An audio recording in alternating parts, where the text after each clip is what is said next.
Hi everyone, I'm Jackie and this is Smallholding Rural Life. As you know, the channel, I recently changed the name only because it gave me scope to talk about more things and do more videos. So that was the reason, so I hope you all stick by me. Anyway, today's video I'm going to talk about the move to Ireland. I get a lot of questions and emails all the time, so I thought it was easy to do a video.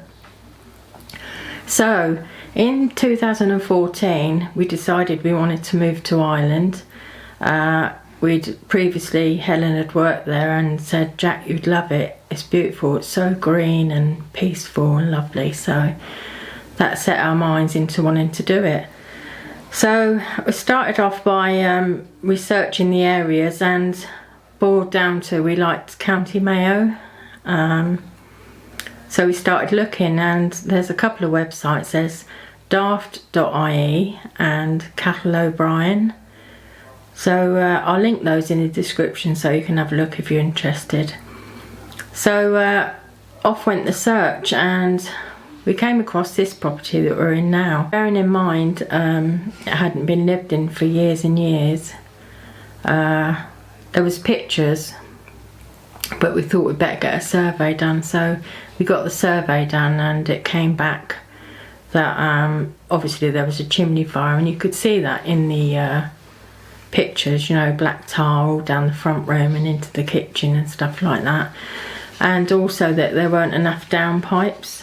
So, and the pavement around the house needed doing.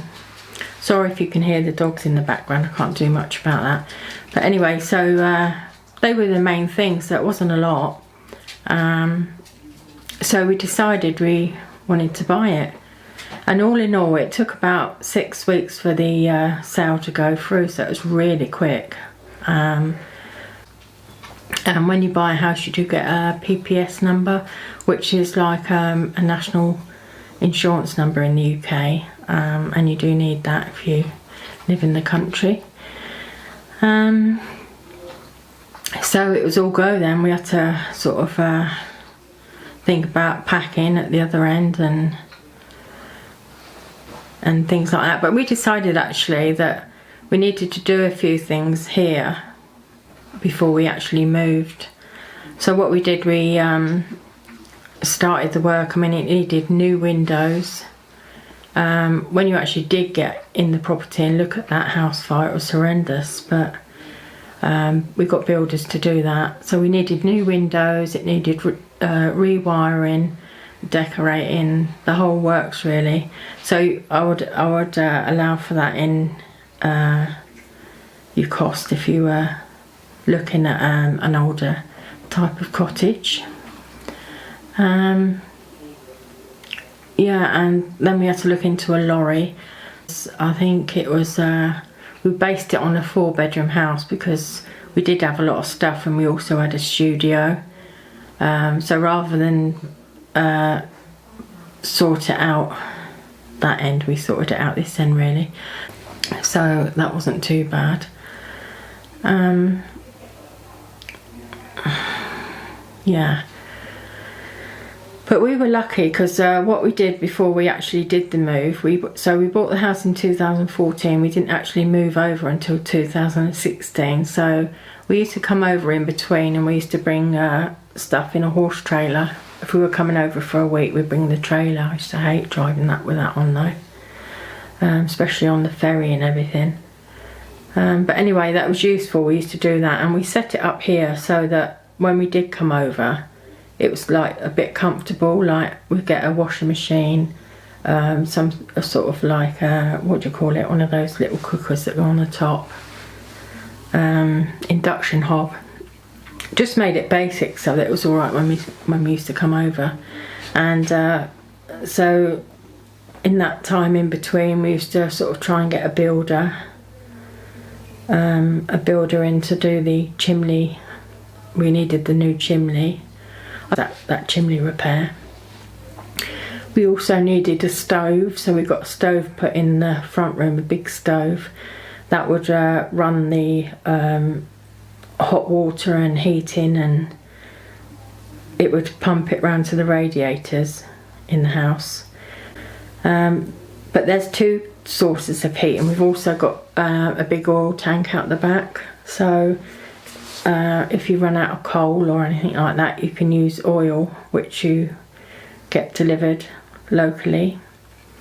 Oil, I think for about 500 litres is, it varies because the price varies, so this is only an estimate, so about €370 for 500 litres. When we first came here it was a lot less, but it seems to be gradually creeping up. So really it's good because you've got 2 ways, you know, you run out of coal, you can use the oil, run out of oil, you can use the coal. Coal price is, this varies as well, depends. If you can get a deal off the coalman, he delivers it and actually stacks it in the shed, so it's really handy. But coal, I think that's about €380 for a tonne. And I must admit we do get through quite a bit of coal in the winter. Probably had 3 or 4 lots of it. Although we did have some left from last year. So you have to account, like in the winter it's going to cost a lot more. It's an older house. At the moment we haven't got any insulation in the loft and things like that. So basically at the moment it's going straight through the roof, which is something we've got to do and think about. So that's the heating. And what other bills have we got? You've got the water bill. Oh no, actually you haven't anymore. We used to have a water bill which was I think it was about €100 a year.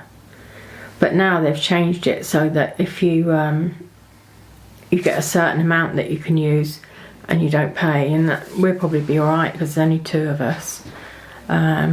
Even then it's probably not a lot. We don't have council tax, but they have a house property tax that you have to pay. And in the UK we used to have to pay, I think it was about £122 a month council tax, whereas here for the property tax I pay €87 for a year, so that's a huge difference. Electricity bill, bear in mind we're both here during the day, so it might be different for you. If you're out working all day you wouldn't be using so much, but our electric's probably about €250 for every quarter. But bearing in mind a lot of our stuff is run on electric. We have electric cooker and everything's electric. When you live rurally, unless you're in a town, most places don't have gas. If you did want a gas cooker, a lot of people use a gas bottle stored in a shed outside and it's linked to the cooker. But otherwise it's all electric. Like I say, if you go into the main town, a lot of them do have mains gas. So that's it, I think, on that side. Even though you're rural, you still have your good shops, you know, local shops, local Tesco's and Lidl's and Aldi and stuff like that. So, you know, you're still okay that way. If you were wanting things in a hurry, I think it's harder here. But we do have the Amazon Prime, so we don't have to wait that long, maybe a few days for it to come. And also, of course, you get the free films with that too, so that's great.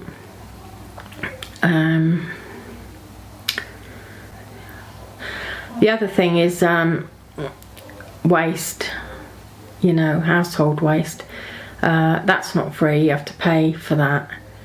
We pay about 22, 23 euros every fortnight for the dustbin men to collect it.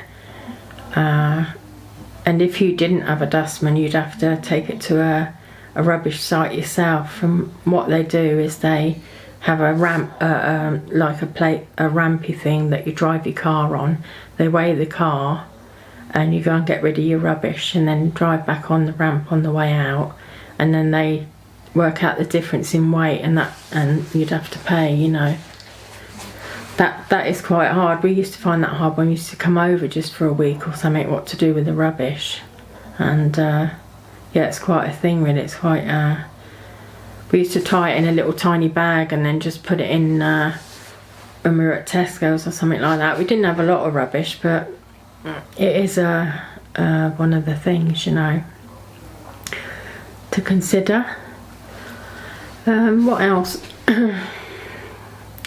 Driving in Ireland is more expensive. The cars, I find, are more expensive to buy, even second hand, and the tax is more. We pay. We've got a Hyundai Santa Fe. It's only an old one, 2005, and I think we pay €200 for, it's got maybe 3 months, I think. Yeah, €200 for 3 months tax. And the car insurance I pay 500, and I think it's about €550 a year. So it is a lot more. The roads are great, the main roads are great. The side roads, they call them barreens. You have little bits of grass growing along. But they are narrow. When you look at them, they're like one-way streets, but they have little pull-ins where you can pull over.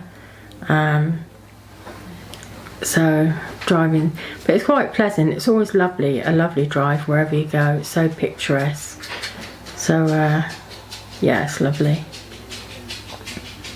The people are lovely.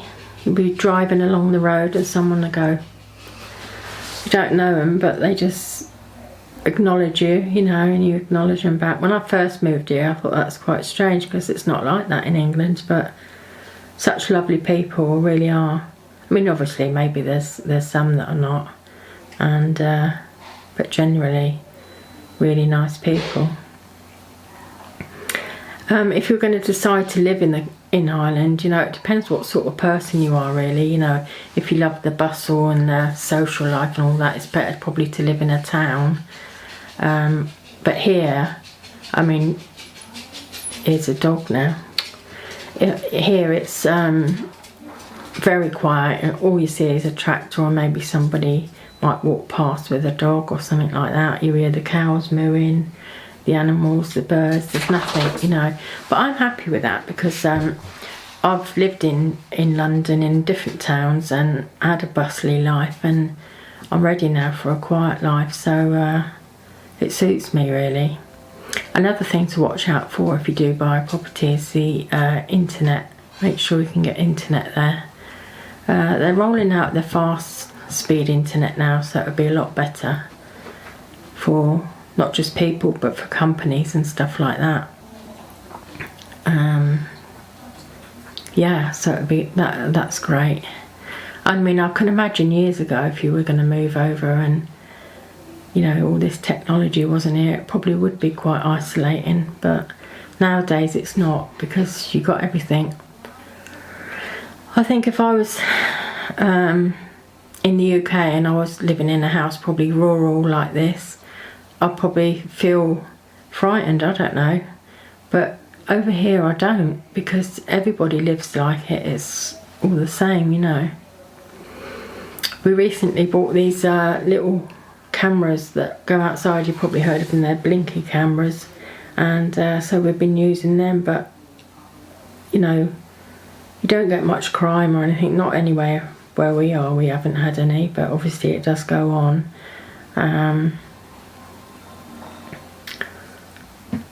Yeah, so what else can I tell you? We were lucky when we moved over though. We had a really good neighbour, and actually it turned out that his uncle owned the house, so we had a lot of the history, so you know, we knew a lot about it from him. And he was so helpful when we moved. He bought water in these big milk kegs for us, you know, told us where to go, who to use for different jobs that we needed doing, you know. It was great, really. So we're now what are we now? 2019. So we've been here 3 years, and it's been non-stop since then, but it's been great. We had to get Tommy with a tractor over and do a first run over the grass because it had never been cut in 10 years, and then we decided to get a couple of donkeys to keep the grass down. And I love them donkeys, they're lovely, but they keep the grass down. And then at the back of at the side of the house, there's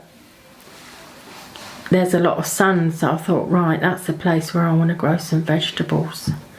So if you probably look back in some of my videos, look from the beginning, you'll probably see how it started off and how I got to make it better over time, you know, and that's going to be an ongoing thing, you know. I've got some lovely vegetables this year from the garden, but it all takes time, all this, when you move, you know, you get overwhelmed by it, but don't get overwhelmed, just live in the moment, you know. If you do decide to buy a property, just take your time. Builders are not easy to get, and they might say they're coming on Monday, but they don't say what month. That's what it's like. But apparently, like, a lot of the tradesmen left the country when there was no work in the bad times, and so it's harder to get a tradesman. But yeah, they're quite laid back, let's put it that way. We have found a nice good builder, but sometimes we do have to wait for him. But yeah, that's laid back. But never regretted a moment of it. Never regretted it. Probably the only thing I miss is the kids. The kids didn't want to come. I've got a daughter who's 26 and a son who's 30. Helen's got a son who's 22. But you know, they do come over, and luckily we've got you know, Skype and things like that, and FaceTime to keep in touch and that. And they do come over a lot. You know, it's not the same as being up the road, but you know, it's an opportunity I couldn't not take, really. And my daughter said she would hate it, it would be too quiet. But that'll change when she gets older. I'm sure she'll want the quiet as well.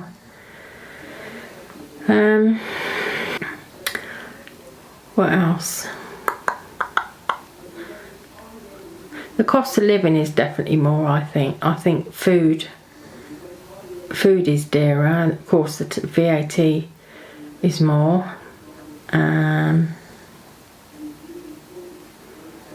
But overall, it evens itself out. You know, it might be cheaper for one thing here, and over there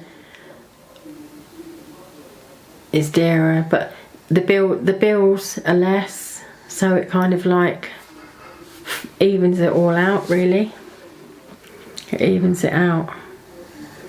But it would all depend, I'd say, to close the video, really, what type of person you are. Could you live rural? You've got to think about it. You need to drive. It's very quiet, very peaceful. I love that. You know, I wouldn't change that.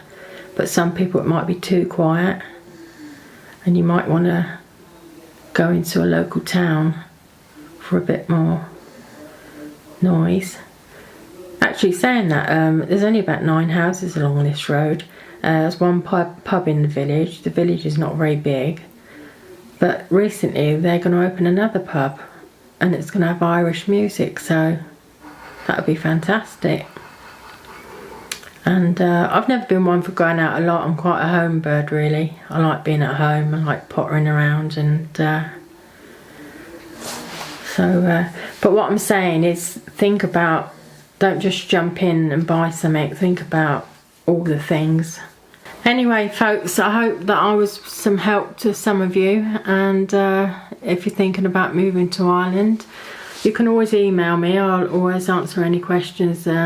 This is just my view of things. I mean, there might not be 100%, but it's just my views on moving to Ireland. I hope you enjoyed it.